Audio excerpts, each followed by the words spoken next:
Mother of God.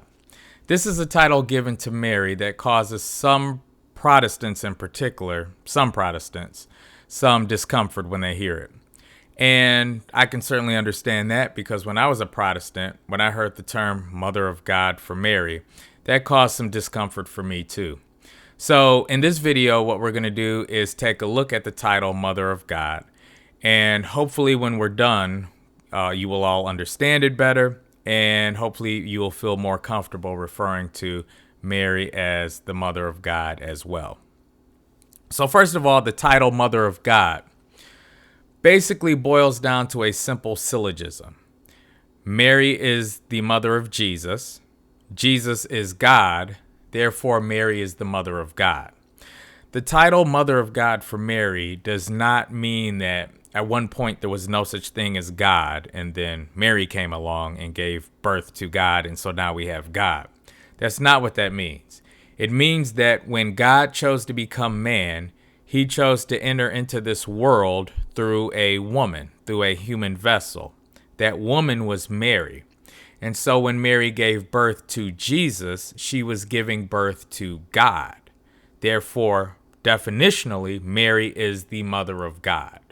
So hopefully that makes sense. We're not saying that Mary is like the origin of God or the origin of Jesus, but she is the vessel through which Jesus, God, came into this world. Now, the reason we have the title Mother of God for Mary is to combat a lot of heresies that were coming in or trying to come into the early church. So you had some heresies that were claiming that Jesus was not fully God, fully divine. And you had other heresies that were claiming that Jesus was not fully man. Remember, Jesus needs to be both. And so these heresies like the Arian heresy or the Gnostics and these other groups who are challenging either the humanity or divinity of Jesus needed to be dealt with. And so the title Mother of God makes it very clear who Jesus is. So the title Mother of God, or Theotokos, Greek for God-bearer, was first dogmatized at the Council of Ephesus in 431. So dogmatized means that it is a church dogma and you had to believe in this title for Mary in order to be a Christian.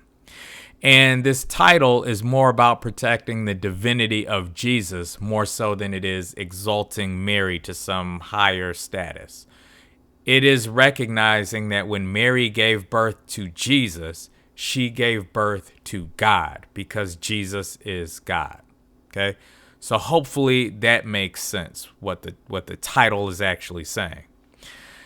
Now, some pushbacks that you'll get, because most Protestants, to begin with, do believe that Jesus is 100% God. You're not going to find many mainline Protestants or any Christians that will claim that Jesus is not God.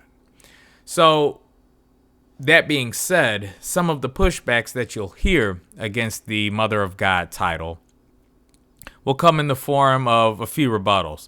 One rebuttal might be that, well, God can't have a mother. He's God. But keep in mind, when we say that Mary is the mother of God, we're not saying that Mary is the origin of God. She birthed God when she birthed Jesus. Therefore, she is God's mother, not his origin, not the source of where he comes from, but she is the vessel through which God came into this world. Therefore, she is his mother in that regard. Okay? And keep in mind, God can do whatever he wants. God can be born. He can die as he did on the cross. God is God. So if he wants to make a created being his mother, he can do that. And that is what he did with Mary.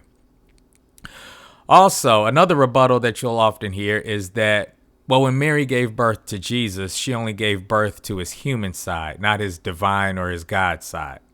But that argument doesn't really make sense because women don't give birth to sides. Women give birth to people. Jesus is a person with two wills and two natures, but he is one person. He is one person with a divine and human will, and he is one person with a divine and human nature, but he is one person. So everything that Jesus did, both God and man did, When he was born, both God and man was born. When he died on the cross, both God and man died on the cross. So when we say that Jesus is one person, Jesus is both man and God. He is the God-man. Mary gave birth to Jesus. She gave birth to a person, not a side. So when Jesus was born of Mary, God and man was born of Mary. Another rebuttal that you'll hear from some Christians is they'll go as far as to say that Jesus was not divine when he was born, that he was born a regular human being and later became God. But a major problem with this is, if that's true, then that means the Magi, when they came to worship the infant Jesus in Matthew chapter 2, that means they were committing idolatry because they were worshiping a human baby and not God. So obviously that can't be the case. Jesus was fully God, just like he was fully man when he was born, when he was conceived. Okay? So when you just look at this logically, clearly Mary is the mother of God. Now, this is not just a Catholic belief. This is also a belief held by the Eastern Orthodox Church, the Oriental Orthodox churches, and several Protestant groups and traditions hold to the belief that Mary is the mother of God. In fact, Martin Luther, the first Protestant, did believe in the title Mother of God for Mary. He also referred to Mary as the Theotokos, or the God-bearer. So hopefully this cleared up some things. Hopefully you have a better understanding of why we refer to Mary as the Mother of God. Many Protestants who have trouble with some of the Marian doctrines within the church have moved on from arguing against the Mother of God title for Mary, because when you think about it, it is very obvious. If you deny that Mary is the Mother of God, then you are either denying that Mary gave birth to Jesus, or you're denying Jesus' divinity, and both of those are a problem. So hopefully I cleared some things up about this.